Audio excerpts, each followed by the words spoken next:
What's up, guys? Welcome back to another episode of the Rock Your Brand podcast. Today, we are going to be talking about the state of Etsy and, well, print-on-demand sellers. And what does it mean? There's a lot of discussion out there. There's a lot of, well, older sellers that are complaining. And you know what? I get it. It's not like it used to be. And so the question we have to ask ourselves is, well, is pod print on demand? Is it hurting Etsy? Is it helping Etsy? What can we do as sellers? Should we be, even as a new seller, using pod? Is Etsy going to allow pod in the future, or are they going to crack down and say no more pod? Well, we've got some thoughts on all of that. And today, that's really what we're going to be talking about is, well, is this a bad thing for Etsy? And what does it mean for us in the future? So Chris, with that all being said, we've got a lot to cover. We've got some other topics that we want to discuss as well. Anything you wanted to, well, tee up there before we actually dive in officially? No, although I do feel, because I think you titled this The State of Etsy and Print on Demand, I feel like we need to get you like a podium and some sort of like presidential Etsy seal right before we dive into this. But really what we wanted to do, Scott, was talk about how print on demand works in the Etsy ecosystem and does it have a place? And especially moving forward with all of the changes in Etsy, where do print on demand sellers fall? Where do handmade sellers fall? Like, what does this look like moving forward for people? I know the last few weeks we've talked about some of the negative sides of everything that's been happening with Etsy, some of the really positive stuff. And that led to a lot of people asking us like, hey, what is the overall state of Etsy? And so we decided to have this little conversation here today. Yeah, it's actually going to be a big conversation. And before we do jump in, though, I wanted to give a little shout out to today's sponsor, which is Printify. Printify. That's a company that we have been using. I say we, myself and my wife, for the last almost 3 years. And what they allow us to do is not have to carry inventory. We can literally create products almost overnight. And from there, we can start offering these products in our shop. We can test products a lot quicker. The other thing I love about Printify is, well, they have great customer support. They also allow us to access 900 plus products. They're adding new ones all the time, and we get access to all of those. So if you're using print on demand, or you want to use print on demand in the future, then I definitely recommend giving Printify a try. And you can do that by heading on over to brandcreators.com/Printify. And you can try them out for free. Yeah, did I mention that? It's free to get started. So with that all being said, Chris, let's dive in and let's really kind of walk through and talk about, first off, the benefits of pod, which I kind of just did a little bit. But the one big advantage of using print on demand is not having to carry inventory. That's a big one. And take it from myself, from Chris, we've had brands that we've carried inventory. I've actually had 3 brands that I carried inventory. And the last brand that we had, we were carrying upwards of $100,000 in a warehouse of inventory, of product. It's very, very risky. Very scary. You have to do a lot of planning. Hopefully you're going to plan right for the holidays, for the Q4 and all of that stuff.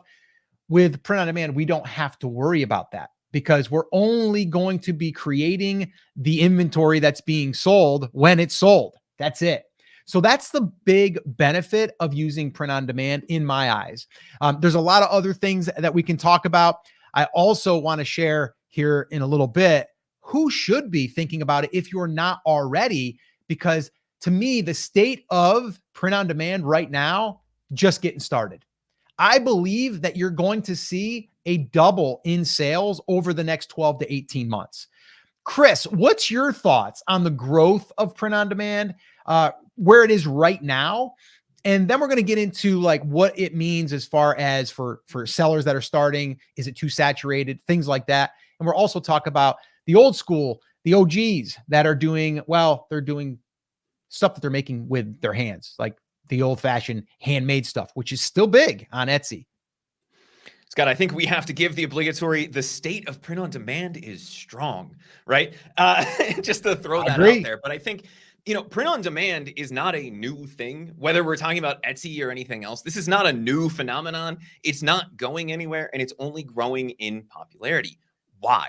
Because, as Scott alluded to, you don't have to hold on to the inventory. And Scott, I know you just said a few different things about inventory, and we've built some brands together in the past. And I know that that I still have a brand that I operate in that has hundreds of thousands of dollars in inventory, right? And even when you have that much inventory, it's almost impossible to keep it in stock. You don't control supply lines. You don't control any of those things. You can have 3, 4, 5 different suppliers to get products, and one little thing happens and you run out of product. Right? And it becomes a giant pain in the butt. Print on demand really helps you avoid that. Now, is it perfect for everything that you want to do? No. But in most cases, any business, and I know we're going to talk about this here in a little bit, can benefit from having at least some sort of a print on demand component. And Scott, we've seen this really start to blow up over the last few years outside of the Etsy ecosystem with things like YouTuber merch, right? Like everybody in the YouTube world has their own merch. We don't, ironically. If you guys want to create some It Depends t-shirts, go for it. But it's one of those things where we see this growing. People don't necessarily know what it is outside of our ecosystem, right? We live in this day in and day out. But it's a great way for you to be able to either prototype products very quickly, meaning eventually you're going to get them printed on your own by buying in bulk orders, or to not have to deal with the logistics side of this. And somebody like Printify is very helpful in allowing you to expand the product line, eliminate the inventory concerns, because for most of the products, at least on the Printify platform, there's 2, 3, 4, 5 different options for where you can go to get that same product. So if somebody runs out, you can quickly switch that over to a different supplier who has more of those t-shirts or more of those pillows or more of those Sherpa blankets, right?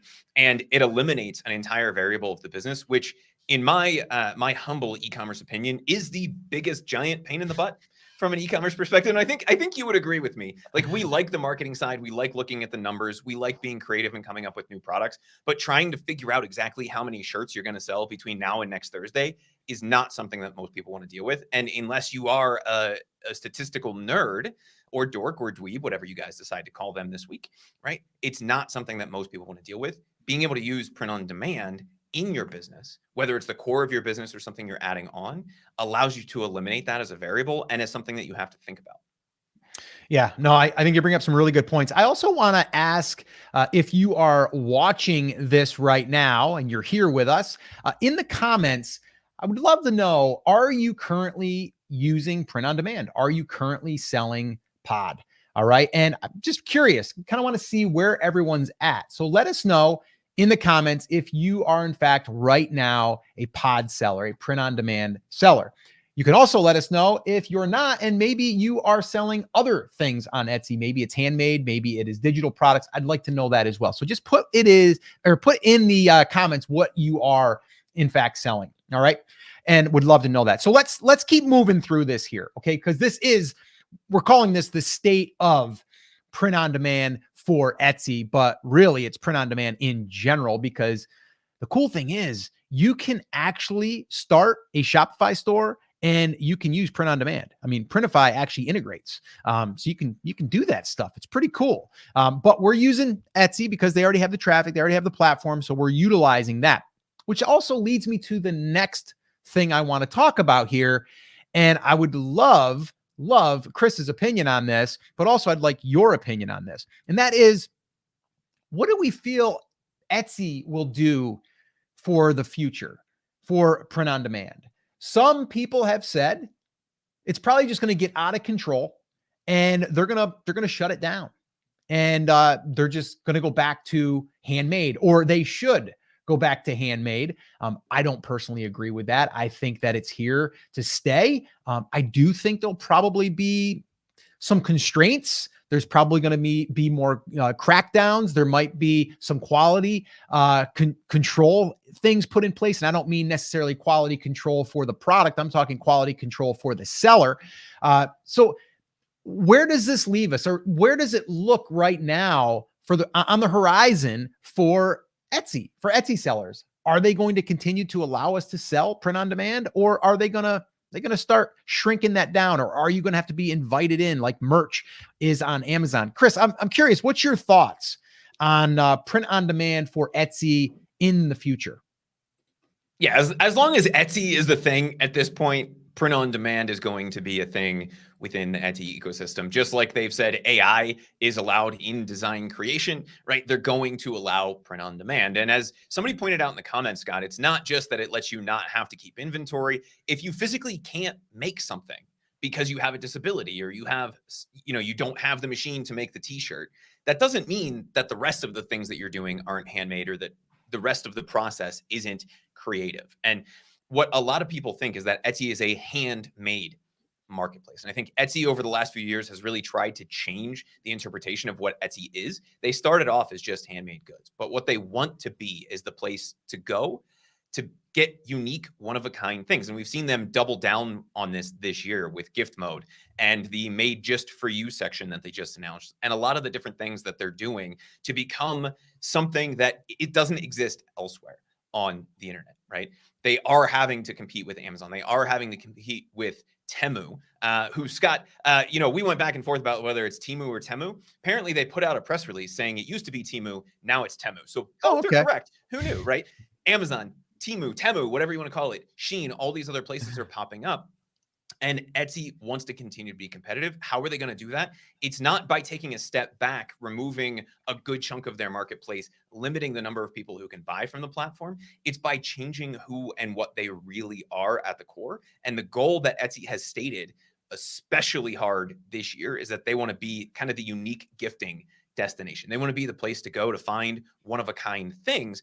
That doesn't necessarily mean that you can't use print on demand. And in fact, it would be silly if you couldn't, because then anybody who doesn't have the t-shirt press or the mug press at their house wouldn't be able to contribute to the platform. Now, there's other arguments to be made about how handmade print on demand is, all of those kinds of things. But Etsy's made it very clear that they believe that if you create the design, that is enough for it to be handmade. And I think most people would agree with that, regardless of how they feel about print on demand. Generally speaking, as long as people aren't selling stolen things, most people are okay with it. When we get comments saying, "Oh, I hate print on demand sellers, they just copy a bunch of stuff," or they take my photos and put it on AliExpress or whatever, right?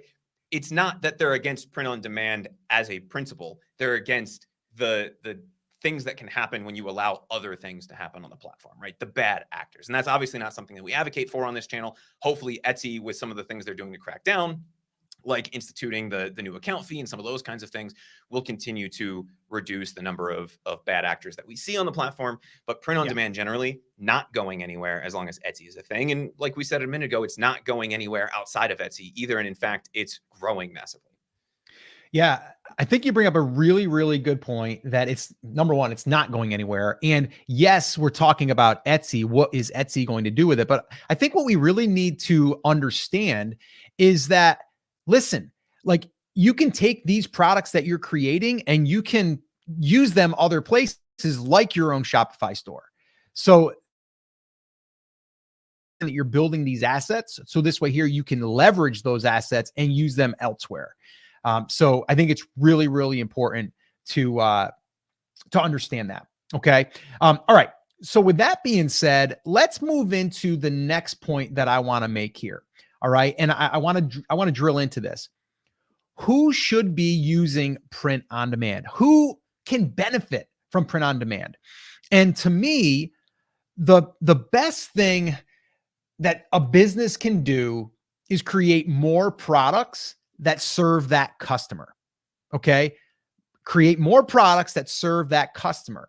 So if you are a business right now that sells something that's a physical product, even a handmade product, a product that even a one-off product, if you can look and see what other things am I not able to hand make that I could create that would be a print on demand product that could be another sale in that pipeline.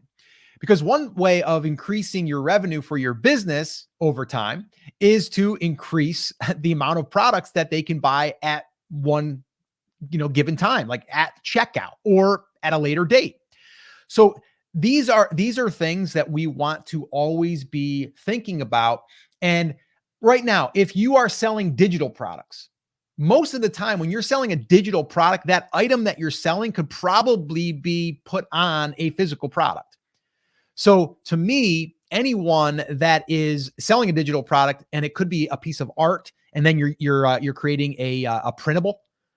If you're creating printables right now, like your next step should be to create these as a printed item that's on a canvas, or that's on, maybe it's on a throw pillow, maybe it's on a blanket, like wherever that piece of art that you created could be put on other things.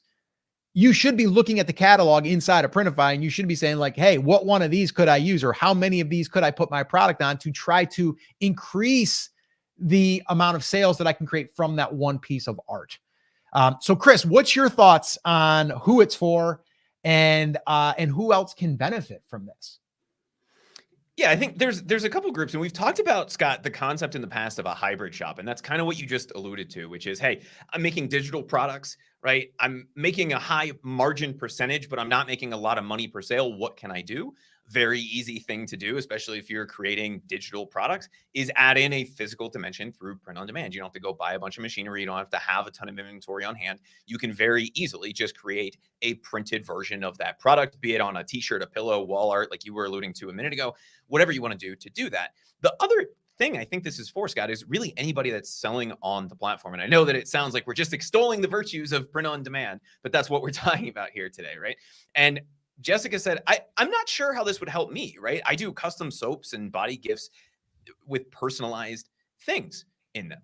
Well, Jessica, I think if I remember correctly, Jessica has like a mug press and some of the other fancy equipment, but just because you make a big portion of that doesn't mean you couldn't print on demand. And Scott, something a lot of people don't know is that you can print on demand in bulk, right? You don't just have to order one-off items. So if you're doing something like assembling those gift baskets, there are some things, Jessica, like in the health and beauty space, that you would not want to make yourself because of the labeling requirements, because of some of those other things. But you can go somewhere, and I know Printify just added a whole beauty section to the website where they have some like moisture balancing gels, toners, some of those kinds of things that would probably go pretty well in the types of baskets that you offer. You could go order 5, 10, 20 of those, keep a handful of those on hand, and just bundle them in with the baskets that you are making. The other alternative for handmade sellers who are not in that same situation where they're making kind of combinations of products is to just expand the product line. So just because you're making something by hand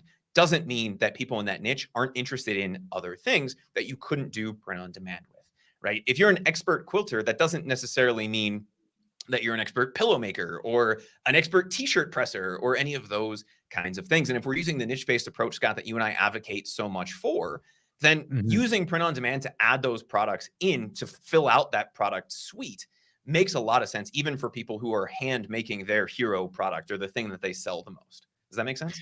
Yeah. Yeah. And I would say, like, if you are like brand new, or you're not new at selling on Etsy, but you're new to the print on demand game, I would definitely recommend going through. We've got a free training where we actually show you how to find products. And we were looking in this example that we did in this training for products that were doing $1,000 plus per month. And we actually walked through and we find 3. If you would like access to that, in the comments, just put products.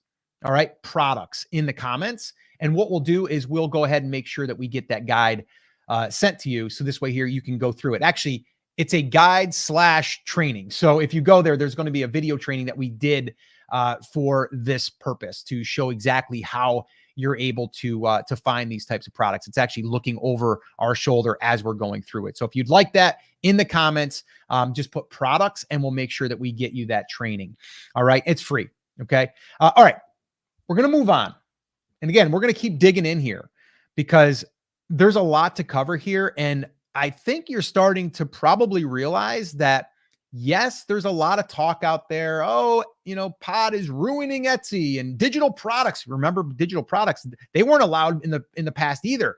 And boy, that was a big uproar. Now it's kind of like, yeah, they sell digital products. It's the same thing with Pod, print on demand. At first it's kind of like, what are they doing? They're letting, people put, graphics on a shirt and they're letting them sell it. That's not handmade. How dare they, but obviously Etsy has stockholders now and they need to show that the company is growing. And they want to grow the company. So in order to grow the company, they need more options for people to come in. And there's just not enough handmade sellers out there to create a big enough company. That's my opinion. So right now, if you are new and you're thinking to yourself, can I start using Pod? You absolutely can. The one other thing I want to highlight here, and I believe it was, and I'm not sure how I pronounce the name again, Chris, you've pronounced it. I think it's Elysian. Elysian had said in a comment, I can't find the comment right now, but a great idea is if you make a handmade product, create even a break-even product that can bring in the traffic. Okay, here it is. Not currently, purely handmade, but I'm considering doing a break-even pod greeting card category with matching images to drive some traffic in. Beautiful. That to me is a business mind thinking. That is someone that's thinking to themselves, I'm not worried about making the profit on the front end. I'm trying to get more traffic to see my other things. That right there is spot on. So thumbs up, shout out to Elysian Workshop, because that right there is exactly what I would be thinking. It's not always about the profit up front. It's about, can I bring in the right traffic? And then having back-end products that could bring in the profit, okay? Or repeat customers. Maybe you don't make money on the first sale, but you make it on the second, third, and fourth. That's why we're a big fan of creating product lines, which is why you should probably go through that free training that I mentioned earlier, because we show you exactly how to find in-demand products that are generating revenue. But more importantly, even if you weren't looking for the revenue side of it, we're looking at products that are in demand, that are bringing steady traffic, steady sales. That would work for you as well. So if you're in this situation and you're like, well, I don't care so much how much the product is making, but I want to see how many sales it's generating per month. We're finding products that are in demand that can bring in foot traffic. Definitely go through that training. Okay. Again, I think it's like 90 minutes. If you want that, just in the comments, put products and we'll make sure that we get that over to you. All right. So moving on. Okay. Got a lot more to cover here. How should someone go at using Pod, leveraging Etsy, like everything we just talked about, but how can we do it in a simpler way? And Chris, I would like your thoughts on this. You are someone that is selling handmade, and I'm kind of looking at this like, what would be the next steps for this type of person? Let's say that you're selling digital products right now. You're selling digital products and you're thinking to yourself, like, this doesn't apply to me. I sell a digital planner, okay, for people that want to organize their home, right? How would someone now take this, okay, using a Pod product and using that for someone that offers a planner? Any ideas, Chris? I'm kind of putting you on the spot, but I kind of want to do that because I like to, make you uncomfortable if I can. And that's my goal here, is to try to make you uncomfortable. I don't think it's going to work because I think you're always prepared. But anyway, what would you say for that right there? So what was it? They're selling planners, only planners, and it's digital planners? Yeah, let's just go with, like, you're selling a digital planner, people that want to stay organized, or maybe it's meal prepping, or, something like that, but it's a digital one. It goes on an iPad or whatever they're using, and you sell them, and you're selling, I don't know, let's say 300 of those a month, and you're selling them for like $9.99, right? It's a pretty good little business, good little market, but how could you expand this by using Pod? Yeah, I think the biggest thing, and this applies to anybody, whether you're just getting started or you have something like a digital business that you're considering bolting print on demand onto, would be to take a step back, look at what you are selling and who is the buyer and what are they actually using it for. And Scott, I know we did an Etsy shop audit for somebody who had a lot of things around diet planning. And was that the episode that came out last week as of the time of recording this? It may have been. If not, So. It's coming up. My weeks are all crossed here. Which, by the way, if you guys aren't aware, we do record Etsy shop audits usually once a month. We have a recording session coming up in just a few days. So if you want to come hang out with us while we're doing that, you can join the Backstage Pass by clicking the join button below. But Scott, whatever your business is, you need to think about who you are serving. What is the reason people are buying your products and what are they using it for? So if we take a step back, we say, okay, we're doing some diet planning. What are people thinking about when they're in that mode? Because that's not the only product that they need. Let's say we give them a 7-day meal plan. That's not going to be the only thing that they need. And when we can identify where they are in their life, is it a diabetes diet planner? Is it a weight loss, a Beachbody diet planner, right? What are some of the other things that they're going to need along that journey? And then we simply go through the product research process that you and I have talked about. We type in whatever the main keywords for those products would be. We use something like Everbee to figure out the demand. And then we go look somewhere like Printify to see if we can come up with our own version of that. So in this case, I would probably go look for, if we're talking about diet, do they have anything that would help people organize their food? Is there a way that I can do a printed version of that planner, right? Do they have a food journal, right? Any of those kinds of things. And Printify has a lot of different options for things like being able to print some journals, some of those kinds of things that we could bolt on very easily. But if we take a step back and we use the niche-based approach, it's all about who's buying the product and what's the real reason that we're buying it, and then tying it into the other products that they're going to need in that journey. When we make that last step and we're looking at the other products that are selling to those same people within the Etsy ecosystem, it becomes very easy to bolt on some print-on-demand products by simply just going over to Printify, seeing if that's something that they sell. And if it is, then you can add it in. Does that make sense? Yeah, no, it's perfect. You have to know the market. You have to do the research on the market, and then you have to find products that are similar, but yet are physical. And to your point, you also have to start thinking to yourself, okay, they're buying this digital planner for what purpose? They're buying it for, like you said, maybe it's a diet. Okay. And then maybe what you're going to do is you're going to create a design on the side of this glass that's going to have lines, and on those lines is going to say like hours or something, right? Like I'm just thinking of like my little water jug here that's got all these different, this is like 7 p.m. or it starts up here, but it's all kind of wore off now, but it was like 7 a.m., 9 a.m. Like I should be drinking my water down to these different spots. Just an idea, right? So I'm thinking along those lines. Not necessarily it's got to be a t-shirt that says I'm vegan, which although you could do that, maybe you're catering towards the vegan and maybe the planner's for a vegan. And if that's the case, then maybe you're going to have a shirt, or you're going to, maybe have a mug, or maybe you're going to have a sweatshirt, or maybe you're going to have, something that represents who they are. But this is where that product research comes in. And this is where you can start to crisscross and really have these different product types. Just because you sell digital doesn't mean you can't sell physical. And just because you sell physical doesn't mean you can't sell digital. You can sell them all.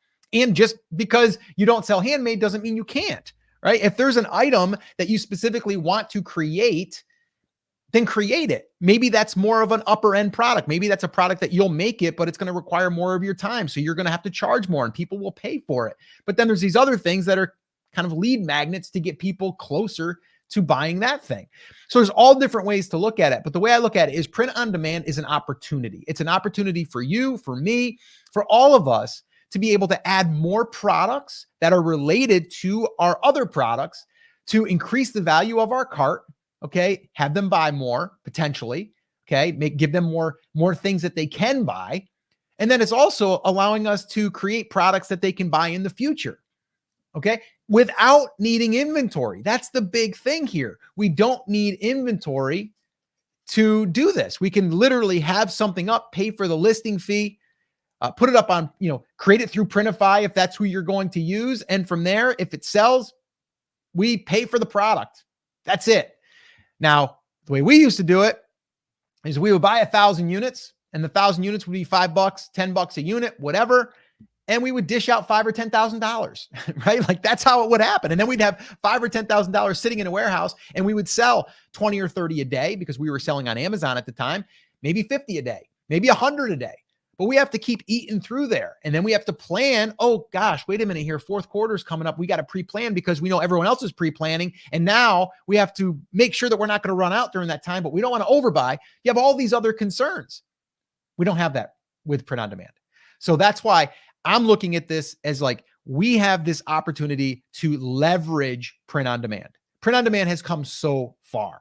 And I know we're sitting here and it sounds like we're just saying like, it's the only way. It's not the only way. It's a way. It's a way to allow us to increase the amount of products we have with little risk. And I think that's the big thing. And you're not stressing having $100,000 of inventory and hoping that it sells.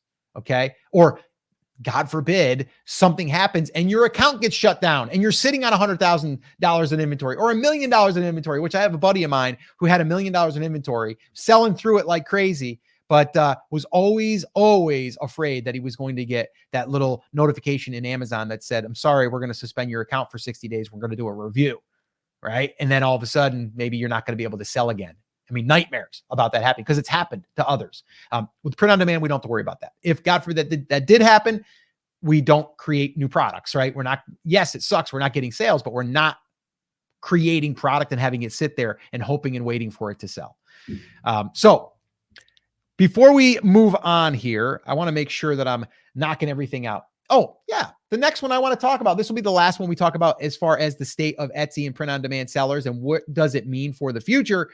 The last thing I want to talk about is and Chris, I'd like to know your thoughts right now. What types of products are hot, that are good, that are, well, they should be taken advantage of right now?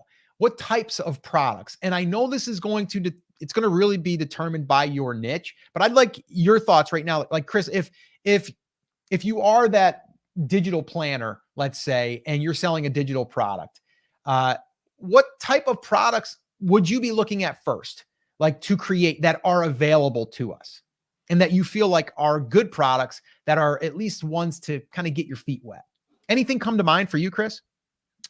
Dancing avocado mugs, dancing avocado t-shirts. I think if you can sell this, you will make $10,000 a month on Etsy, no problem, within the next 30 days. And Scott, there's two schools of thought when it comes to adding products, whether it's print on demand or not. And the first is the volume approach. The second is the margin approach. And I think if you guys don't understand the difference there, I'll give you a really quick breakdown. A lot of the guru videos that you see will say, hey, sell 20,000 of these and you can make $10,000 a month, right? Because you're going to make 50 cents on this mug. The approach that you and I prefer, and I think the approach that most people would prefer, is to not have to play the volume game, but to be able to make the same amount of money with fewer sales. And the way to do that is to look at the higher margin products, which often means we have to charge more on some of those kinds of things. So what we typically look for is a minimum of a $10 profit on a product. And if we can find a few things in our niche that are selling like that, then we feel very comfortable in that niche. Now, it is going to vary wildly based on your niche. But Scott, if we're thinking back to that diet planner, that meal planner type of a person, I just did a really quick thing. You probably saw me digging around here in the background, just to look to see what was available on Printify. And the first thing that I found, because when I went off on that rant, was I mentioned maybe we keep it around like the food planning, food portability, helping people make healthy decisions, right? I found what they have is a 2-tier bento box. So a good way for somebody to be able to take their healthy meal choices that they bought. They bought the planner, they made all those meals. Now, how do they take them with them throughout the day? They have bento boxes. They have soup containers. They have all of those kinds of things. And those are not cheap products. We look somewhere like Amazon, a decent bento box is $30 to $40. There's some that are higher, some that are lower, but we could easily sell that. And looking at this, the non-Printify premium price is $11.93 plus $6 in shipping. So if we sold this for $30 or $40, we'd make $15-ish after fees and some of those kinds of things. That's not unreasonable. And in fact, that's a very healthy margin to have. That just took me all of about 2 minutes while you were going off on that last rant. So what we would want to do is think about the other products that people in our niche need, and then go somewhere like Printify that has a wide variety of products and just think through it. I typed in food organization. I came up with nothing. And then I went up to their categories and I saw that they had, I think it was called kitchen accessories was the category, right? And I immediately saw that they had a bento box. I know that those sell very well, that they are food organizers. It would be a perfect fit for the niche. All we then have to do is spend a few minutes or a few hours, depending on how skilled you are at graphic design, creating a nice design for that product. And we can easily add something that'll make us $15 or $20 every time that we sell it into our product portfolio. Yeah, no, that's great. And I think it's great that you were doing that in the background as we were doing this. Guys, let us know in the comments, would you like us to do in an upcoming live stream? Would you like us to just kind of pull back the curtain, look over our shoulder and just kind of dig in and try to do this for whether it's you guys are showing up here and you tell us what category you want us to look into or what niche, and then we try to find some products that could be, part of this brand. If that's something you would like us to do, in the comments, let us know that you would like us to do some type of live stream on more or less like product selection per niche. So if you'd like us to do that, let us know in the comments. The other thing is, if you guys are getting value from this, do us a huge favor and smash the like button. Give us a little love there. We'd appreciate it. And if you're not yet subscribed to the channel, make sure that you subscribe somewhere, wherever you see that subscribe button, and that would be awesome. We're almost at 100,000 subscribers, which is just unbelievable. So we want to thank you guys for showing up with us here. Every Wednesday, we show up here at 12 p.m. Eastern time. And we just want to thank you guys so much for showing up. Okay, so I did want to highlight something here real quick because I think this is really, really cool. This is the cool thing about doing this in front of a live audience is Bailey says, calendars, whiteboards, journals, to-do lists. I'm a digital planner user, but I still use physical calendars, whiteboards. If you don't see it constantly, I will forget. Okay, so right there, we did a little bit of market research there right on the fly because we've got someone that uses digital planners, but they also just said this is the other things that they want. So even though you have a digital planner, there are going to be ones that you might want for your fridge, right? Because you don't want to forget it. You want to see it. Or maybe there's something you're going to put on your desk or, again, whiteboards. Maybe you are someone that likes to doodle on a whiteboard. So maybe you create a whiteboard. So there's a lot of journals. I mean, I know that you can create journals. You can create journals. You can have your pages printed inside. You can have the cover printed. You can even personalize them. Like there's a lot of things you can do with that right there. So I think this is a perfect example of what we're talking about here. Okay. Looking at like, you might just have this closed mind of like, I just sell digital products. That's all I do. Okay. But you have to realize here's the cool thing. You're probably missing out on those other products that we just talked about. But what if you were someone that said, well, I sell physical journals right now.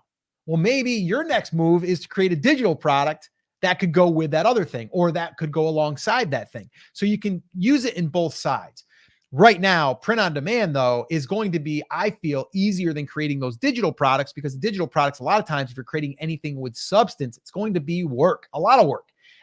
And with the digital side of things, yes, there's upside because you have a higher margin, but sometimes the margin is on $9.50 or something like that, right? So yes, you're making $9.50, but if you had a print on demand product, there's in some cases you could make $25, $30, $35 depending on the product. A blanket, for example, might sell for $100, and you might only spend $25 on getting it created.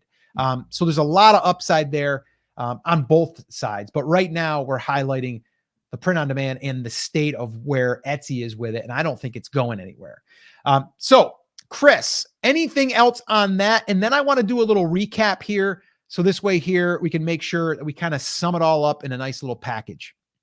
Yeah, I think we had a lot of people, Scott, saying, yes, that would be great. Please do product selection for a niche, as long as it's not bass fishing. And I think the moral of this story, Scott, the rant that we were really going on this entire time is that print on demand is not going anywhere. And if you're not taking advantage of it, then you're missing out.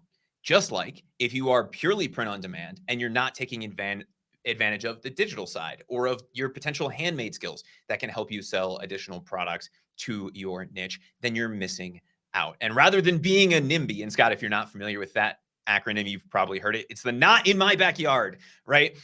You're not going to build that in my backyard, or they're not going to put that sign up over there, or they're not going to allow digital products on Etsy as long as I'm on Etsy, right? You don't have any control over it. It exists on the platform. You might as well take advantage of it and fill out your product line, get a bigger chunk of sales, and go from there. Yeah, no, I agree. I think that's great. We got a lot of great questions too coming in. So if you guys would, if you guys have any questions, drop them in the comments. We'll make sure that we get that to you. Also, I wanted to let you guys know, if you are just tuning in or maybe you missed it, if you would like our video, we did a full video training on a product research, and we went and found in-demand products, 3 of those, and we actually show you the entire process. It's free. If you would like to watch that or have access to that, in the comments, just put product or products, either or, and we'll make sure that we get that over to you. So here's what I'm going to do, Chris. I am going to tee this up, And I am going to have you do the recap because Chris is so good at recaps. And we're going to just kind of go through this. So this way here, we can kind of give you everything that we just talked about, but in a nice little package so you guys understand exactly what we're talking about and what we feel about moving forward. And also, we are going to be bringing up, well, something that I see a lot of new Etsy sellers missing. And they're making these mistakes that I believe can be avoided. And I really believe that there's like 99% of the new Etsy sellers out there are, they're just missing this. And I want to create this little subtopic. So this way here, we can drill into that. And then also we've got something that we wanted to share with you guys, some AI news for Etsy and Handmade. And it sounds like, something over there in the community was blowing up when people were talking about their handmade shops getting shut down. So we're going to talk about that here shortly. So with that being said, let me tee it up for Chris, and then Chris can have at it. But really, right now, we want to know, what is the future of Etsy and print on demand? There's a lot of questions out there that are swirling around, and we've addressed them here in past videos. And really what I want to do here is I want to just get right to it and talk about, is Etsy really going to allow print on demand in the future? And what does this mean for people that are handmade sellers? Is it going to hurt them? And Chris, I would love it if you would just give me a rundown. What is the beat on the street, and what are people saying, and what are people nervous about? What do people need to know about this whole print on demand in the future with Etsy? Scott, the simple fact of the matter is that print on demand is not going anywhere on Etsy except for up, I guess we could say, because we're going to continue to see sales of print on demand products increasing. And I know there's a lot of people, especially that started off as old school, I guess we could say, Etsy sellers in the handmade community that don't like print on demand, but it's not going anywhere. Etsy has doubled, tripled, quadrupled down in saying that they're going to continue to allow print on demand as long as it's set up and categorized correctly on the platform. So that then obviously raises the question, what are the benefits of print on demand if you're not already doing it? And the simplest thing to think about is that no matter what kind of shop you have right now, print on demand allows you to very quickly test new product ideas and offer a wider variety of products than you could otherwise. It eliminates the need for you to carry inventory. It eliminates all of the logistics concerns because you're not even handling the shipping in most cases with print on demand. So you can focus on what it is that you do. If you're a marketing fanatic, then you can focus on the marketing side of it. You don't have to think about the logistics. If you're a design person, then you can focus on the design side and you don't have to think about the logistics. And the logistics of fulfillment and inventory really bogs down a lot of e-commerce sellers. And it's something we constantly hear even handmade sellers complaining about. So the other question that we get here all the time, Scott, is who should use print on demand?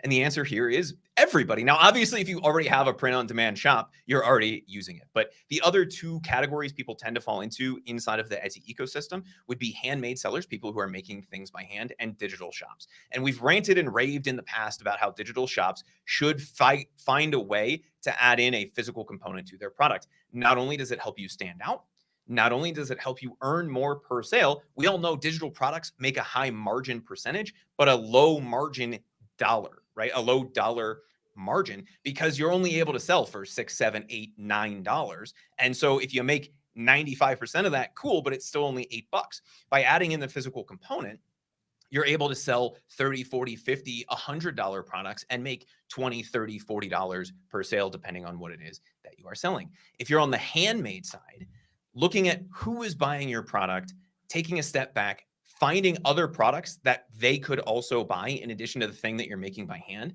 and serving them those products through something like print on demand makes a heck of a lot of sense. It eliminates the worry about having one stream of income through one product. It allows you to sell more to more people, and it allows you to make more money without you having to have all of the inventory and figure out the new process for the new products that you want to add on. So if you ask me, anybody selling in the Etsy ecosystem should be looking at print on demand and considering it heavily to add into their shop, be it one extra product or be it the entire foundation of the shop that's coming from print on demand. Everybody should be looking at it. And I think any business can very easily leverage print on demand inside of the Etsy ecosystem. And the last question that we always get about this from people who are thinking about print on demand or aren't sure if it makes sense in their shop is, what types of products should I add in to my shop? If I'm going to add a print on demand component, or I'm just getting started and I want to make print on demand the foundation of my shop, what should I be looking for? And the answer here is, it depends, right? I'm not going to tell you to just sell dancing avocado mugs, although I would love more options for dancing avocado mugs. The real secret here is to find more products that you can sell to your audience. And instead of looking at high volume, low margin products, like you'll often see shouted out in these videos where they say, hey, sell this one mug and you'll make $20,000 this month, but you have to sell 40,000 of them to be able to do that because you're going to make 50 cents a mug. The approach that we like, especially because we're using the niche-based approach, is to find higher margin products. So products that we can sell for more money, meaning we have to sell fewer of them. In a lot of cases, that's going to be something like pillows, blankets, bento boxes, like we talked about on our live, some of those kinds of things that are not a cheap or inexpensive product, but also allow you to have a higher margin, create a better quality, and a better overall customer experience.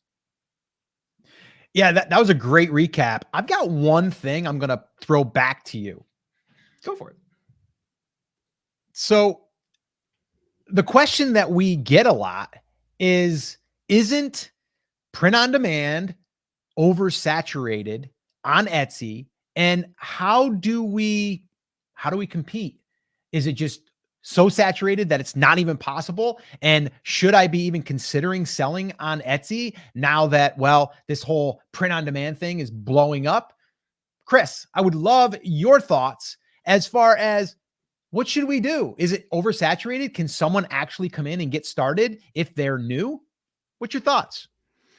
Yeah, I think that if that's the question that you have in mind, I think you have a misunderstanding of how Etsy works, right? Print on demand is not a niche. It's simply a type of product. And anytime you're coming in, whether it's going to be handmade, whether you're looking at digital, whether you're looking at print on demand, whether you're looking at starting a Shopify store, what we need to think about is the niche-based approach. Now, in the case of something like Etsy, Scott, it's very easy for us to be able to create and understand what that niche is, because we have tools like Everbee to be able to go in and look at the demand that exists inside of that niche. And I know the stereotypical one that we use all the time is bass fishing.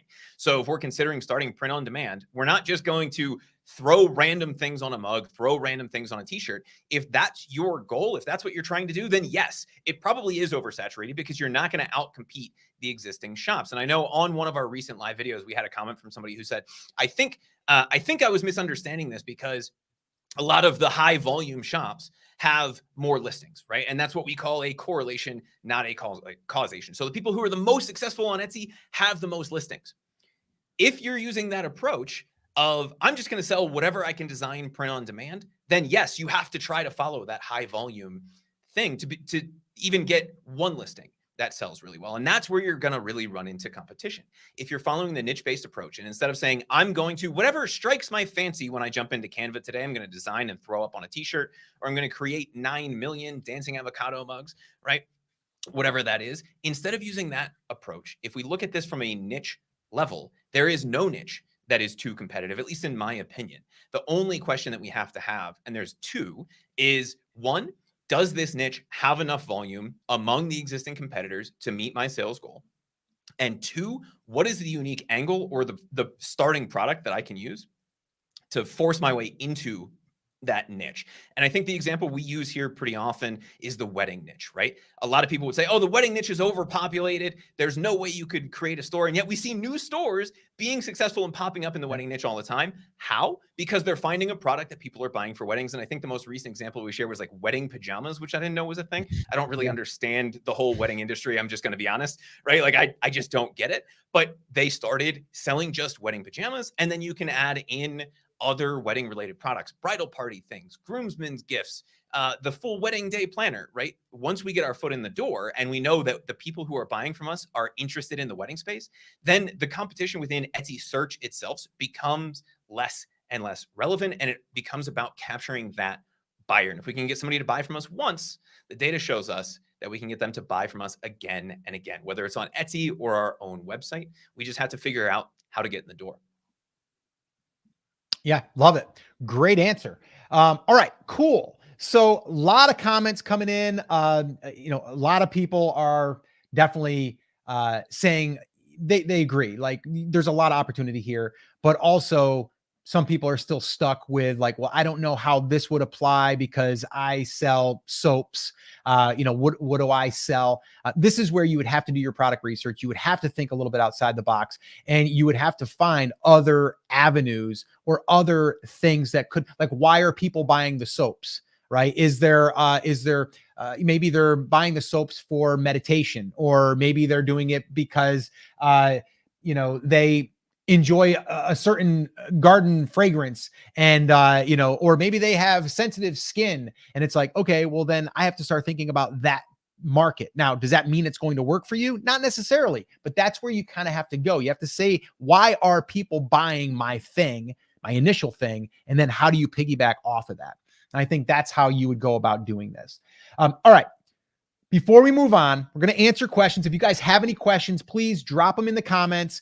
We have a couple other topics that we want to talk about. One of them is for new sellers. And let me just tell you, even you older sellers can learn from this, because we have found there are some mistakes that new sellers are making. We want to try to correct this, or at least help them. And then also we're going to talk about something that was talked about in the Etsy communities about AI going crazy on handmade sellers. And well, we'll just leave it at that. They're going crazy. So that's what we're going to talk about. Do us a favor though. If you're getting value from this, hit the like button, subscribe to the channel if you haven't done so already. We would really, really appreciate that. Would help support the channel. And speaking of supporting the channel, I want to give a little shout out to our sponsor for today's show, and that is Printify. We've been using Printify now for over 3 years, and primarily that's the only print-on-demand company that we are using. And there's a good reason. They have a lot of products, over 900 plus products in their catalog that we get access to. And we don't have to put these in our shop unless we actually want to. And we only have to use these or pay for these when we are selling. All right. That's the cool thing. We don't have to pay for inventory. The other thing is, if you ever have a problem with one of your vendors, you reach out to Printify. Their customer support is there in an instant. I mean, we have had very, very few, but when we do have an issue, immediately we're getting a response back and forth, which is really, really great to know that they are there to back our company. And like I said earlier, 900 plus products, they're adding new ones all the time. And we get access to these. We get to test products without having to buy a huge lot of these products. So if you are at all interested in testing print on demand for your business, or maybe just trying this company versus the other company that you're using, definitely head on over to brandcreators.com/Printify and give them a shot. Oh, and I forgot to mention, it's free to try. You can go ahead and use all their products and you can do it for free. So there's no reason not to. So little shout out to Printify. We appreciate them. Thanks for sponsoring this show. All right. So let's dig in, Chris. Let's get into this next topic. All right. And I think this is a big one. And I've got some points I've got a little list of things I want to make sure that we cover here. All right.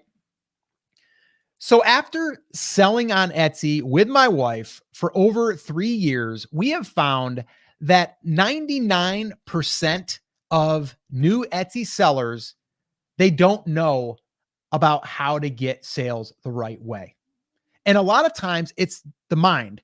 It's really the mindset. It's a business mindset, but there's also some things that you just wouldn't know unless you've been in business before. And that's what I want to cover here today. I want to cover 5 of these, and I really want to help the new seller, but also if you're a seller that's struggling, this is going to help you as well. So the very first thing, and I have said this thousands of times at this point, at least I feel like I have, but this is the number one thing, the number one mistake. And if you've been watching any of our past videos, you probably know what I'm going to say. Product demand. If you don't have good product demand, you might as well just stop right now and don't even waste your time. I see so many Etsy sellers, mainly new sellers, just following some Etsy guru's advice and slapping up a product that they recommended. And from there, they're wondering why. Well, number one, it might be in demand, but it's probably oversaturated now, because once that one person does it and they see it selling, everyone else is going to do it. I'm not saying you can't compete there, but this is where you want to find your own products that are going to serve your own niche. And product demand is a big problem, and it's one that I want to help people with. If you're watching this video right now and you want help with that, I have a free training. If you want access to that, just in the comments, just put products, and I will give you a 90-minute training where I'm walking you through exactly how to find these in-demand products. So in the comments, products, and I'll make sure I send that to you. Okay. The second thing is SEO. SEO. Everyone wants SEO. That's the answer. That's the secret sauce. We're going to go ahead and we're just going to SEO our way there. We're going to create a new listing, which a new listing is going to get a little extra love in the beginning, which, yes, I do believe Etsy is going to give you a little bit of love in the beginning because it's a new listing. Yes. But here's the most important piece. Sales. You need sales. And in order to get sales, there's some things we're going to have to do, which we'll talk about those here in a minute. But SEO, it's this big thing that has been blown up that people think that they're just going to be able to put in a title that is going to help them get ranked. And then once they do that, they're going to get in front of traffic and they're going to magically get sales. And I'm here to tell you that's not what's going to happen. All right. That's not what's going to happen. You're not going to rank. All right. You're not going to rank that easy. And if you do rank, it's not for the right keyword. And it's a keyword that no one else is ranking for because no one else is searching for it. All right. So SEO is another big problem.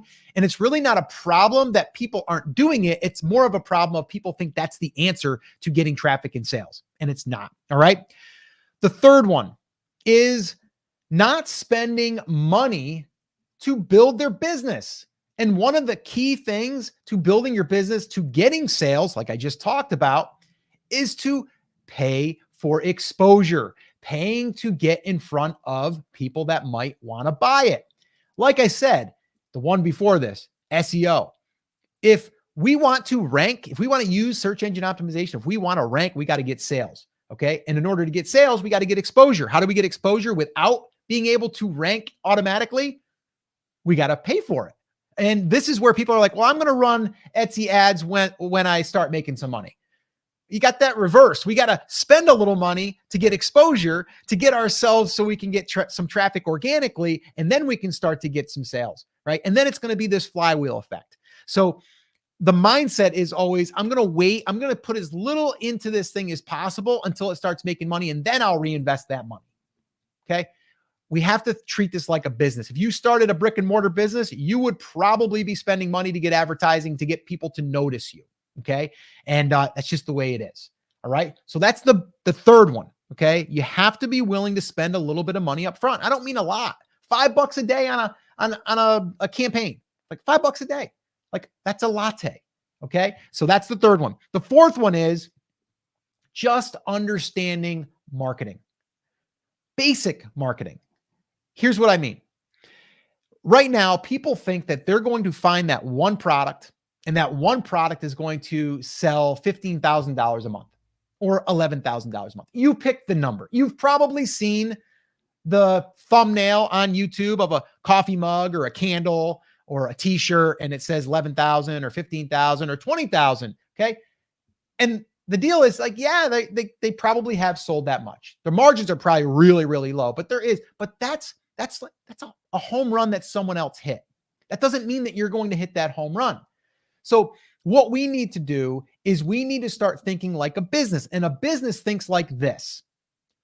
If I create products that are being searched for, that's number one. That's what I want to do, right? Because then we're getting the traffic.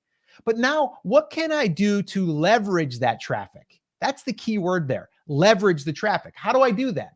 Marketing.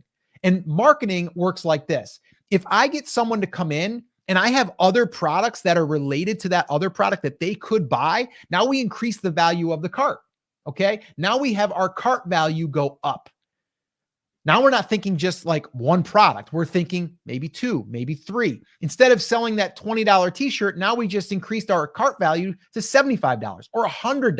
Okay. You see how that is? That's marketing. We're thinking, how do we get a customer to buy more? Another thing is repeat customers. We want to have a repeat customers. A lot of companies, a lot of e-commerce companies, they will sacrifice that first sale and make no money, maybe even lose money, and then they'll make it up on the back end. That's all part of marketing. Another piece is email marketing.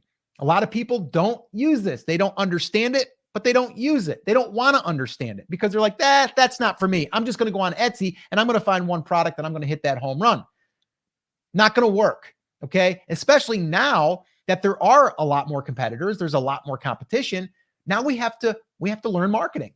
Okay. So that right there, just understanding that and going into this business with that mindset is going to make you way, way ahead of all of the other people that are just coming in because they don't understand what I'm sharing with you right now.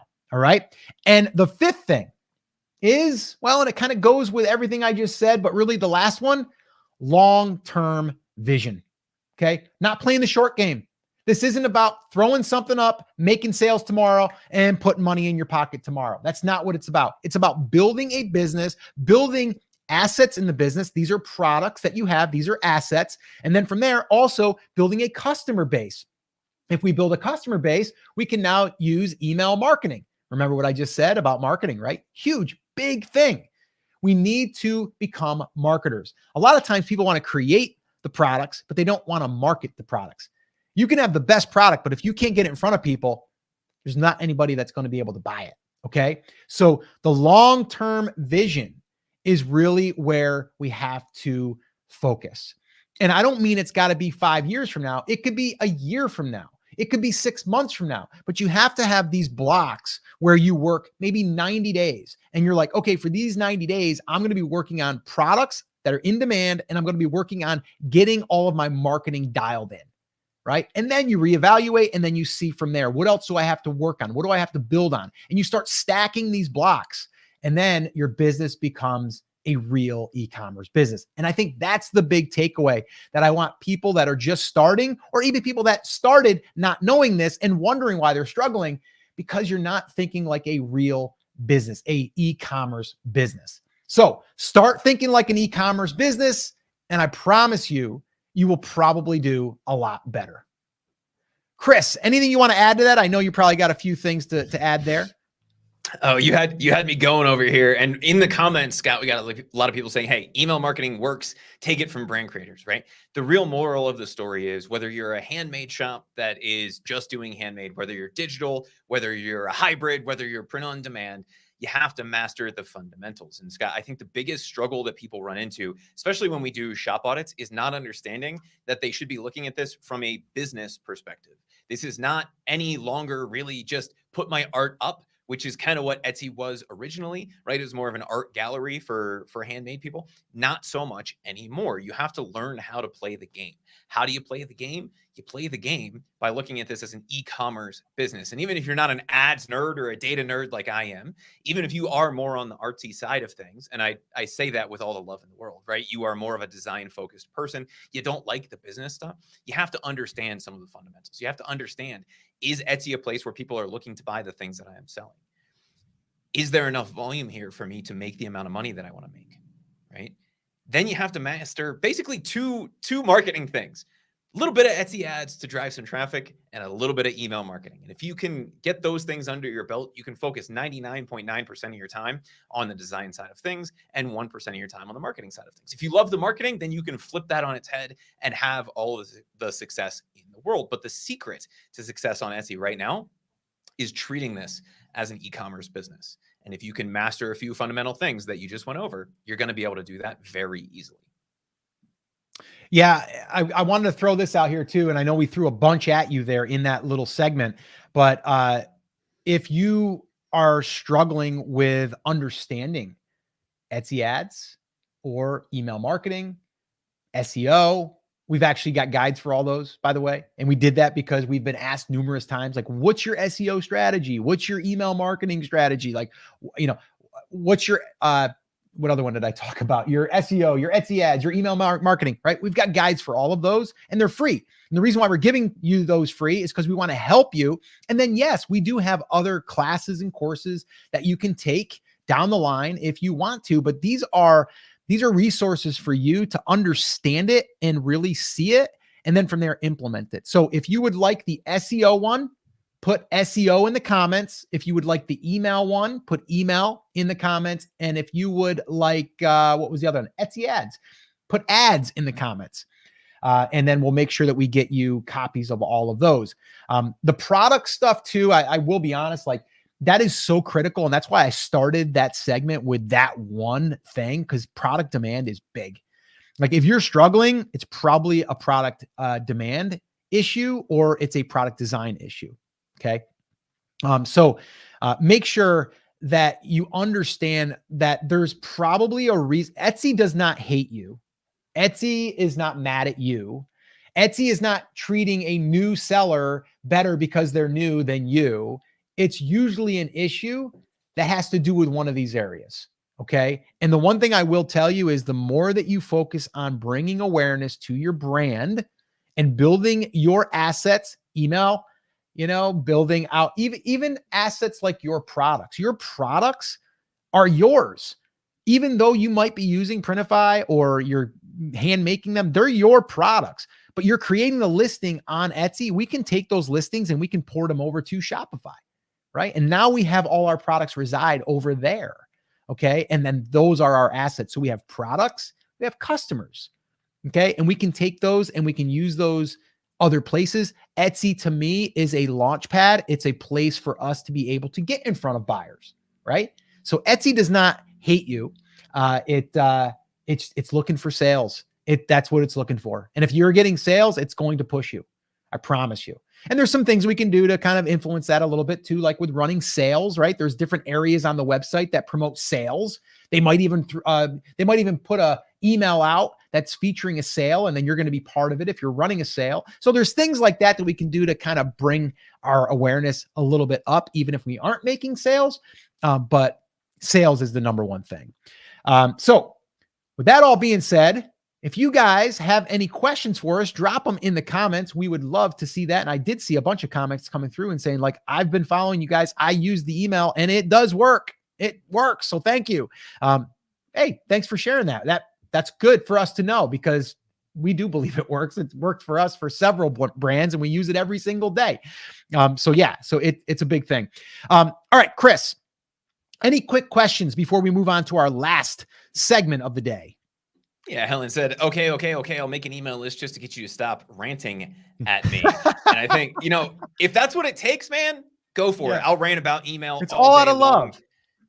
In fact, I nearly was kicked out of a coffee shop for flipping a table because somebody told me they had hundreds of thousands of emails for a very targeted niche list and had never sent an email to them, right?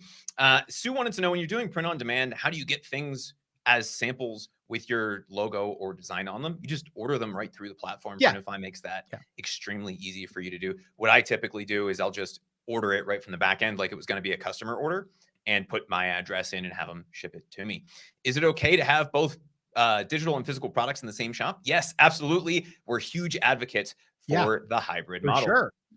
Our by Flynn just said, oh my God, I just saw my face on your Etsy audit from 6 days ago. Do my designs suck? How do you guys handle seeing your own face? We hate it. We're just used to it at this point. I don't Scott love always it. finds when I'm making this face. Yeah. Or something similar. Let me give a shout out though. Okay. Art by Flynn was a great episode. That was a Etsy shop audit. That was last week's. We got a new one that's airing tomorrow, which is Thursday. So every Thursday, a new one airs. We also have a batch recording session that we do privately. That's how we record all these. And we've got 3 new ones that we're going to be doing. And that's happening on Friday. If you would like to join us, Chris just put the link up there. Go to brandcreators.com/club. And for less than $10, you can sit in on these. We generally run about 3 hours. You can come and go and you can watch on the replay if you want. You get access to these earlier, but you also get to ask questions. And we also do a little bantering back and forth in between and all of that stuff. So if you'd like to be part of the club and go backstage with us as we do these Etsy shop audits, make sure that you go there at brandcreators.com/club, or you can just, if you're on YouTube, just click join and you'll be prompted with what to do next. But yeah, so I will say though, just real quick though, Art by Flynn, definitely a great episode because she is an artist. And a lot of artists struggle with this because she has a brick and mortar. She has a studio and people walk by and they're like, oh, that's really cool. That's awesome. Great designs. And then people come in. But what if you don't have the foot traffic? What if you're on Etsy looking for stuff? That's what you're doing. When you're on Etsy, you're usually not going there going like, I'm just going to go scroll through Etsy. You're usually going there for a purpose. And so what we did is we were able to kind of uncover some ways that she could bring some of the right people into her shop to see her artwork. So definitely make sure that you go to our channel, go under Etsy shop audits in the playlists, and you'll see there's 20 of them right now as we sit. So 21 tomorrow, but today is there's 20 in there. Scott, does that mean we're 21 weeks into yes, it does. How are we halfway through June? Like, I know, it's wasn't crazy. I just at your house? It feels like it. It feels like it. Just so you guys know, that was like 8 months ago at this point, but it feels like I was just there.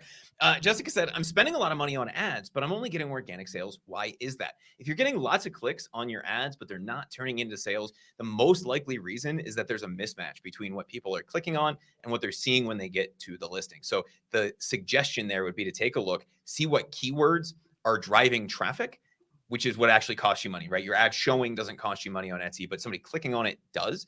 See what those keywords are. Make sure that they're relevant. Most of the time when we see something like this, it's clicks coming from keywords that aren't exactly what you would want them to be, or it's something that could be relevant in some world. Like if we sold rustic wood signs and somebody just typed in the word wood, right? Probably not relevant enough for us to want to spend money on it. If we ranked organically for it, awesome. We're not going to pay to spend on those kinds of things. If they are all relevant, then we have a conversion problem. I mean, we need to figure out what the disconnect is. We should be getting organic sales. We should also be getting sales from ads if we are spending money on the ad side. So take a look at your keywords, double check that the listing is matching the expectations that they have, and that should solve that problem for you. Scott, I had one other one that I wanted to pull up, and it's escaping me now. Oh, CJP said, I want to start collecting emails from Etsy. I don't know where I can put our email list. I don't want to get into trouble. Does anybody have a suggestion for where to put the email sign-up link inside of the Etsy ecosystem? Yeah, we've talked about this. We did a full video on it, but let me break it down for you. It's very simple. So the way that we do it is we are creating a special link, and that link is going to be its own web address. It's going to be its own domain name. And we use GoDaddy, but you can use any one that you want. We create what we call a VIP list. All right. And so that VIP list, it's universal. So this way here, people know that they're going to be able to get, they're going to get 25% off maybe, or maybe they're going to get just deep discounts. Maybe they're going to get pre-releases. Maybe they're going to get monthly giveaways. Like that's the VIP. So we promote that, and you can promote that right in your announcement section. Okay. The key is though, is you want a short URL. So if you were in the wedding market, I'm just going to make up a name, and maybe you are, Ricky's wedding, maybe it's Ricky Weddings. And you're like, okay, let me do Ricky's wedding VIP.com. I know it was a terrible example, but you get the idea.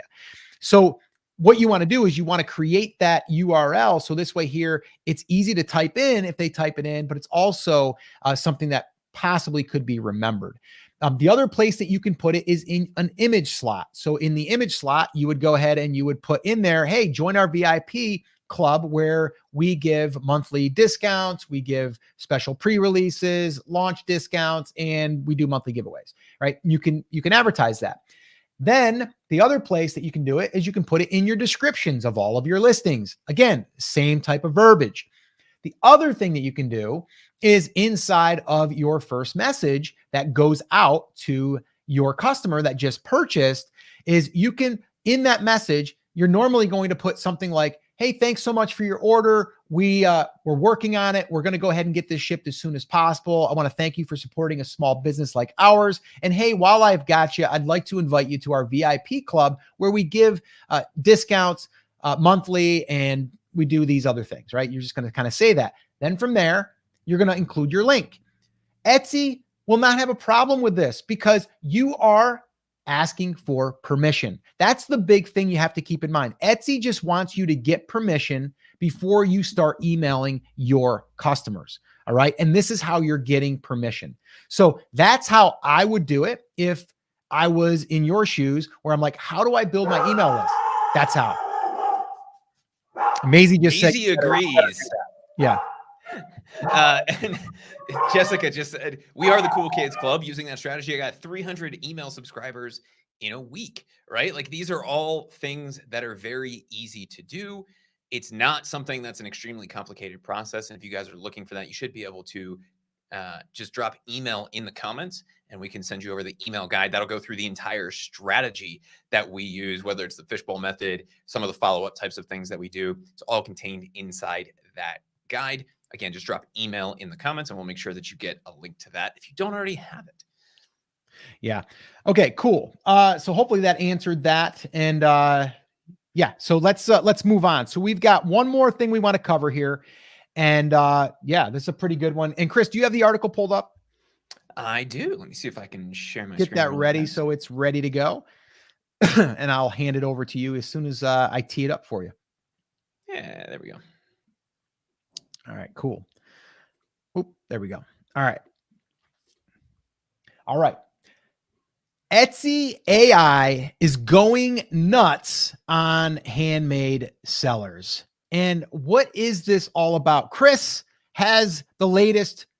Chris, could you pull this up and let me know what the heck's going on here now with Etsy's AI?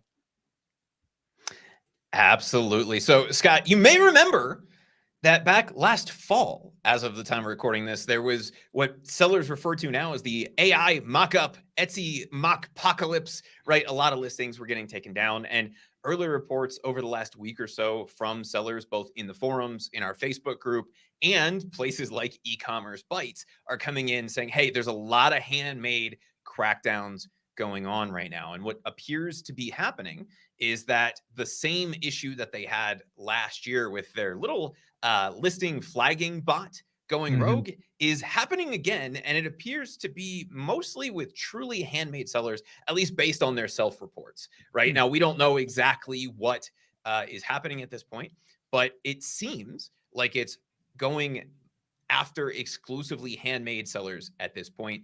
And the guess is it's another just weird little tweak about somebody not complying with the handmade policy violation. Most of the reports seem to be along the same lines of the early reports that we saw during the mock-up apocalypse back in last fall, where they're seeing their sites or their images rather on other sites. So somebody on AliExpress took their images from their handmade product on Etsy and they're now selling it on Temu, Shein, AliExpress, something like that. And Etsy's image recognition is seeing that that image exists somewhere else. They're saying, hey, this couldn't possibly be handmade because this image exists somewhere else, and taking it down. It appears the thing that is even worse is that people who are doing appeals are being immediately rejected and they're not being heard or even really looked at. And we've seen this in the past when these things tend to happen is you'll do an appeal. You'll spend all this time saying, hey, this is my design. This is when I posted it on Etsy. This is when it first showed up on Temu, Shein, Alibaba, AliExpress, wherever. And 1 minute later, you get a response from Etsy that says, hey, we've thoroughly reviewed your appeal request and it's denied. Now, we haven't heard anything official from Etsy at this point, but it does appear that's what's going on. Yeah. So what's it saying here in the article though? So, I mean, can you scroll down? Is there anything more? Is there comments? Can we dig in here? Yeah. So this particular article from e-commerce bites was like an email in from a user talking about it. And they said, sellers are doing what they can. They're showing receipts and it doesn't appear to be making a difference in the appeal right now. So my suggestion would be until we know more, I probably wouldn't even appeal those at this point because and we've seen this a few times recently, like with the Father's Day debacle, where they misplaced a decimal point in the code and people who wanted to give a $5 discount were giving a $50 discount.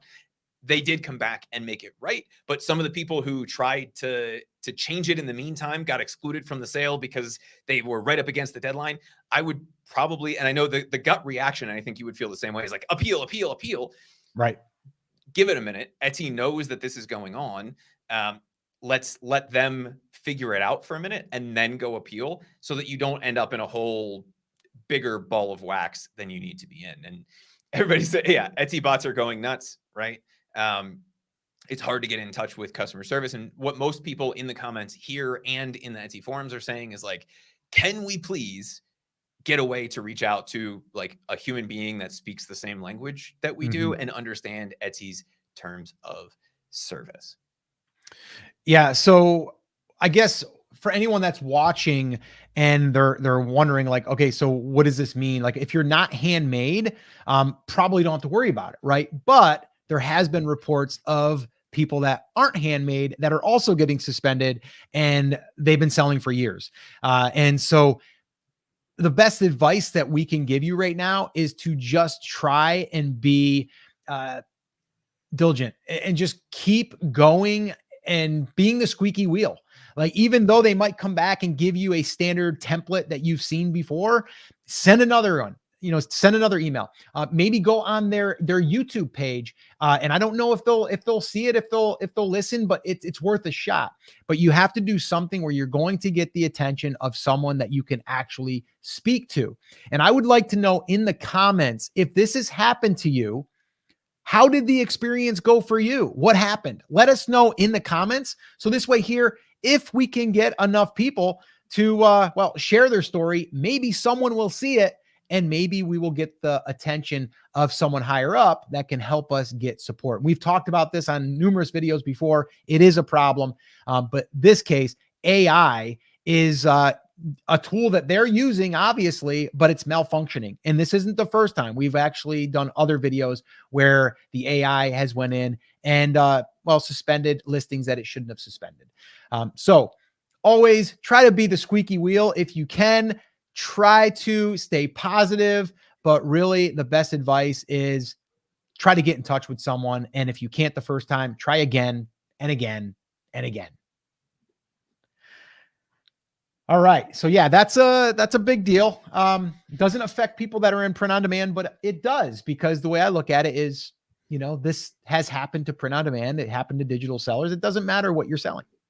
Well, and just by saying it's mostly affecting handmade sellers, right? Technically everything on Etsy is handmade according to their definition. So if you are in print on demand, it's actually more likely that this will happen to you. And that's what we saw last fall, Scott, was we saw that the AI bot went after, and everybody's like, oh, they're getting rid of print on demand, or you can't use mockups. Well, what turned out to be the case seems to be something similar to what's happening now.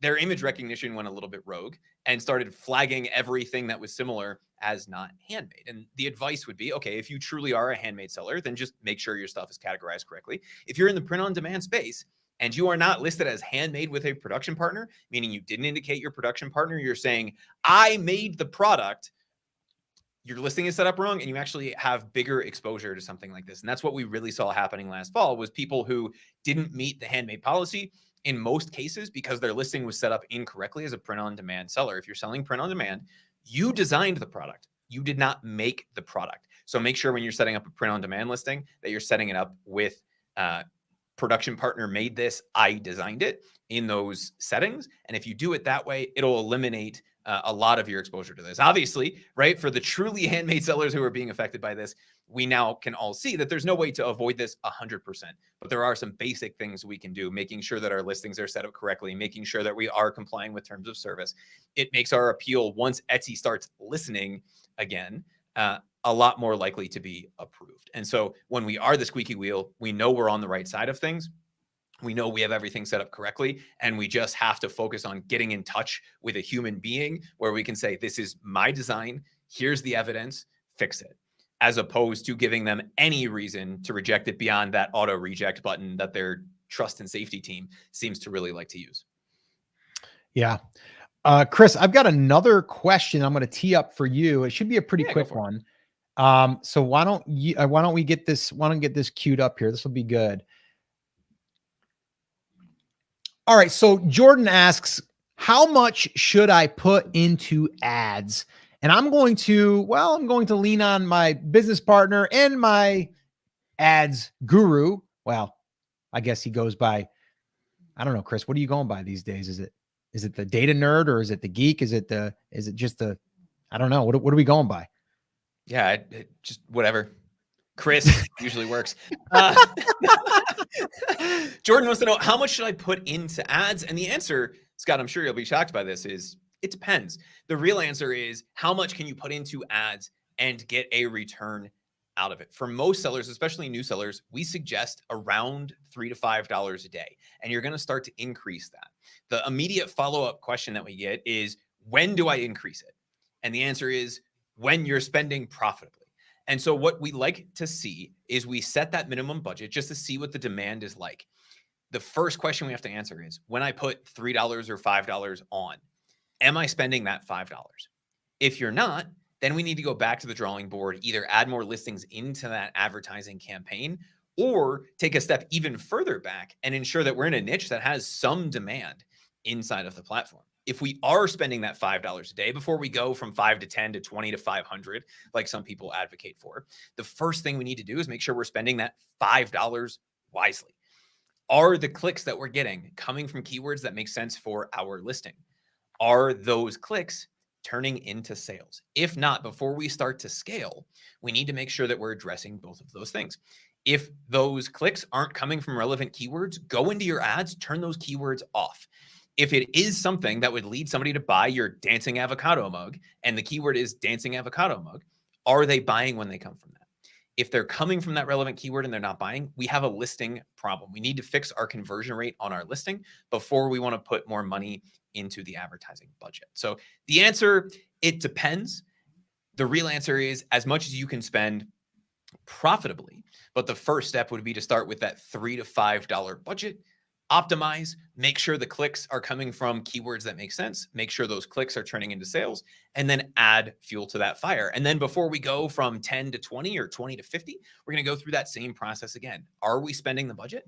Are we spending the budget wisely? And is that budget turning into sales? Love it. I want to give a little shout out to Bailey because she gave us a little love here. I did your 1-2-3 pod course so I could pivot from general store to niche based. The niche/product validation lessons alone were so valuable. I would have paid the same price just for those. That's really good to hear because that means that we over delivered, and that's always a good thing. Guys, if you are interested in our training 1-2-3 pod fast track course, you can go to brandcreators.com/1-2-3. Again, that's brandcreators.com/1-2-3. Yes, it is a paid class, but as you just heard, she got value from it. So you might too. I don't know. I'm just saying. So anyway, there you go. We got a bunch of questions, Chris. Let's kind of knock through these. I'm trying to see here. There you go. So Carolina Aerial Visuals says, for those of us who aren't clear on how ads costs work, can you please explain it? Is $5 $5, or is it only if the clicks add up to $5? So when you set an Etsy ads budget, that's going to be the maximum you will spend. If no one clicks on your ad, you spend $0. And that is obviously the first problem that we have to solve. That's why I said, are we spending the entire $5 budget? It only will be spent when someone clicks. So if we're getting lots of impressions and no clicks, that's a different problem that we have to address. Although it means we're also not spending any money. So it's a good problem to have because it means that we're not losing money while trying to solve that problem. Elysian Workshop said, I would buy a dancing avocado mug, saying it depends. There is demand. We know we'd sell at least 2 because I probably need a new one at some point. This one's starting to fade just a little bit, although this one doesn't say it depends. Do I need to get 2 samples of everything that I do? One on a dark color and one on a light color. What are your thoughts on that, Scott? Do you get samples of every product that we create? No. I think it really comes down to just seeing what the quality is. If you were going to be offering something that was dark and then one that was really light, it's probably a good idea to get both.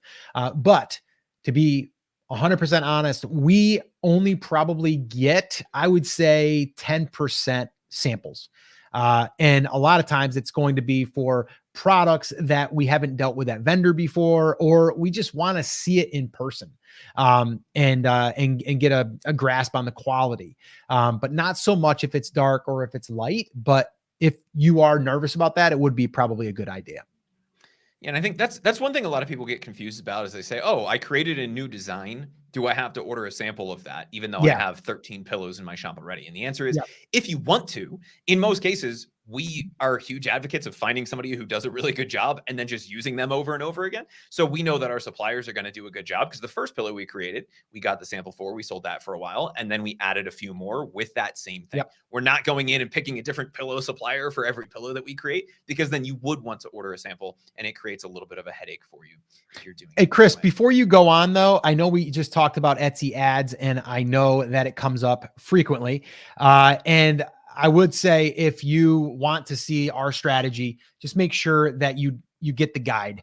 In the comments, just put ads, and then you'll see a comprehensive guide that we put together that kind of goes through the entire strategy. It talks about budget, it talks about analyzing and all of that stuff. So if you're more of a visual learner and you want to see that, just in the comments, just put ads, and we'll make sure that we get you a copy of that. Elysian said, hey, Instagram is a platform that Etsy is actually responsive on. So if you guys are having issues, cool, destroy their DMs on Instagram and let them know that is going on. I'd say Twitter is usually a pretty good place to reach out for most companies as well. Is it Twitter anymore, Chris? I think it's X. Sorry, Elon, don't ban my non-existent account. But that's usually a good place to go, which is dumb because you would think the support chat would be the best place to go, but you get routed through their whole system. And if you go to their social media teams, then they know that it's something that they have to take care of. Let's see, Scott, when are we going to do something on getting ready for the fourth quarter? Jessica said, I second that. I'm already busy and stressed about getting ready for Q4. Yeah. Actually, last year we did a Q4 little boot camp, which we're going to probably do that again. It was very well received, and we had a blast doing it. And that, I believe we did that at the end of August. I think we did, but we might do it a little bit earlier this year because it was the first year that we did it. We weren't sure when we should do it. But I would say probably it's going to be more like end of July, beginning of August, I think would be probably a good time, because that is the time that we're getting ready as far as new designs or getting our old listings updated, optimized, all of that stuff. So I would say probably looking more towards tail end of July. Yeah. And I think we'll be hammering hard on getting ready for Q4 well before Q4. Yeah. I don't think you need to be too worried about it right now, because you're going to have a lot of time in July and August when that whole e-commerce sales slump comes in, when everybody's out on vacation. So we'll have some time to talk about it. If you guys have any specific questions about how we get ready for Q4, let us know in the comments below. Elysian had asked Scott, I'm not sure if adding a POD option would create more sales velocity or confuse buyers in my space. And he does a lot of very specifically handmade stuff, if I remember correctly. Yeah, I don't know that it would be confusing unless you just put in random products that didn't belong there, right? So I look at it like, does it make sense? I don't know. I'd have to look at it. But if I was selling, and I'm just using if I was selling some type of wood shelves, right? For maybe it was I'm trying to think like a rustic wood or a farmhouse or something like that, right? Like maybe it's a certain decor. Well, then I'm going to start thinking to myself, okay, I'm creating these shelves. Okay. It's rustic wood. I've got planks of wood that come in here every week, and I plane them down on my planer, and I do all these things to make it look rustic, and I'm making them per order. Well, I'm like, okay, people are buying them for a farmhouse decor. So what other farmhouse decor stuff could I create that would align with that? That's how I would think about it. If it doesn't work, it doesn't work. I'd have to look at the situation, but that's how my mind works. I'm thinking to myself, how could I add more things? Another example, let's say that you created a table, right? I was actually shopping for a table a long time ago for our lake house, and I was doing it on Etsy. And I was like, oh, these tables are awesome. They're huge. They're all unique, right? But now if they were to sell like runners for that table, or maybe it was the place settings or something like that, there's a good chance I might have bought it, right? Because it's the same style maybe. So that's where you got to kind of start thinking a little bit along those lines, and not just like, how would it be confusing? Like if someone came into your shop and you hand make coffee tables that are rustic wood and they're farmhouse style, and then you had something that was a farmhouse style of something else, that's not confusing. That's just like, oh, they've got that too. Yeah. So they said, I make hand age / typed on real typewriter sculptures. That's a really interesting thing to do. Yeah. I can make POD prints of the page only. Should I put that as an option in my sculpture listing, or create a new category for my prints? So if that's what you're doing, I would not put that as an option on the existing thing. I would make it its own standalone product, and go from there. And I would give that same advice to somebody who's doing this from a digital perspective, right? The same thing that we say about selling it as a physical thing. There are some people who will want to do whatever they want to do with that. They don't necessarily want something custom or unique. They just want to be able to have it. And if you can offer that as an option, it's the same reason most artists commission prints after a while, right? Like, I hate to break it to you, but you don't have the Mona Lisa in your house. That's a print, right? Like, I've seen the real one theoretically. It's just another added inventory item that you can have and another added revenue stream. Jessica wanted to know, Scott, and I think this is, I had one more after this. What's your advice on vacation mode? I'll be out of town for a week and I'm wondering if I should go into vacation mode or something else. This is when print on demand would be amazing. Only if you're auto approving orders, which I'm not actually a huge fan of. Yeah. And I don't think your wife is either, Scott. I'm not a huge fan of vacation mode. I would see if there is a way, like if you're going to be on Mars for a week, then yeah, right? Like if you're going to be in the middle of Yosemite Park with no cell service and no way of responding to messages at all, then yeah.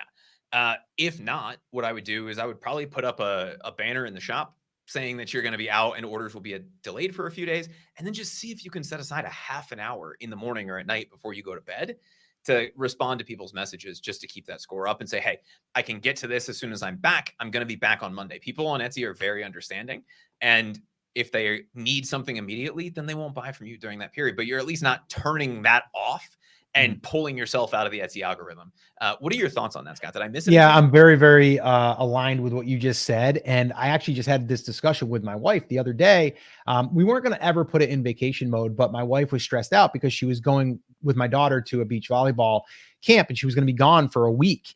And she was like, I'm nervous that I'm not going to be able to complete these orders. And I'm like, basically just message people when they order and say, hey, I'm out of town with my daughter and I'm not going to be putting orders together until I get back on Monday. Are you okay with that? If not, I'll go ahead and refund you. Like, that's literally how it would be. Now that does take communication. If you don't have, or if you don't want to communicate, okay, on messaging, you could always have someone do it for you, right? Just have someone message for you, or have that generic message go out, like change your message. Like you can do an auto reply that if someone messages you, you can immediately send them a message. That message would be like, hey, I'm out of town. If you'd still like to order, you can, but I won't be responding to messages or putting orders together until after this certain date. Like, and that would be it. I would not put it in vacation mode because, like you said, Chris, I don't want to mess with the algorithm. And I also don't want to turn people away. Some people are like, oh, fine, I'll wait 2 weeks. I don't care. Right. And you're going to lose that. So I would rather keep it open, but take those other precautions to basically allow people to still be able to order and still be able to keep the shop running, even though you're not processing orders or communicating with people. Awesome. I am Manice says, by the way, thank you for your help. I've hit my 100th sale this week and I've been a star seller for the past 2 months. Wouldn't have made it without your videos. Awesome. I'm glad to hear it. Scott, the last question was from Eleni, who said, how do I create a giveaway? I followed the guide on ads and it works.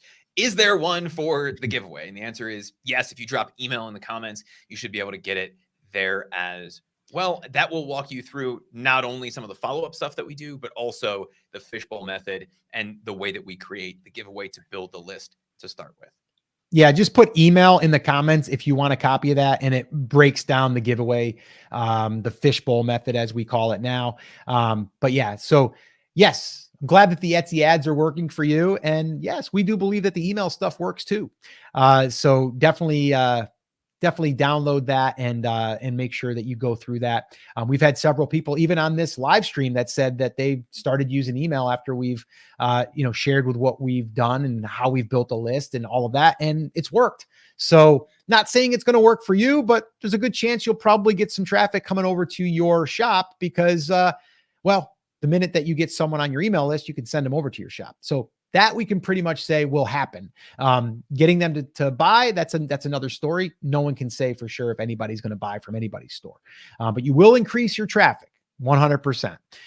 So with that all being said, I want to thank you guys for hanging out with us. I also wanted to remind you that if you would like to join us on our next private batch recording session of our Etsy shop audits, which we air here on the YouTube channel. Okay. So every Thursday, a new episode comes out, But what we do is we batch record them in advance and we do it in front of a live audience. And that live audience just happens to be what we call now the Cool Kid Club, or no, it's actually the Backstage Pass Club. And yeah, so they get to hang out with us. Chris and I will have 3 Etsy shop owners come on. We will dive into their shops and we will help them strategize and really pick apart their business and try to find improvements that we can make. And if you are interested in joining us in that batch recording session and future ones, head on over to brandcreators.com/join or club. And either one will take you to the same place. Or you, if you're on YouTube, just click join and you can go ahead and just follow the instructions there and you can join. It's under $10 a month. All right. And that's it. That's what we got for you guys here today. We will be back here next week. We definitely want to hear from you guys as far as what would you like to see in an upcoming live stream. I know that some of you already said you would like more on product research, finding products that are in demand. Definitely something we would do. So let us know what you would like to see in some upcoming live streams, and we'll try to make that happen. And yeah, that's it. Just do us another favor. Like this and subscribe to the channel if you've gotten value from this. And we appreciate you guys. All right. So that's it. That's going to wrap it up. As always, take care, take action, have an awesome, amazing day. We'll see you right back here on the next episode.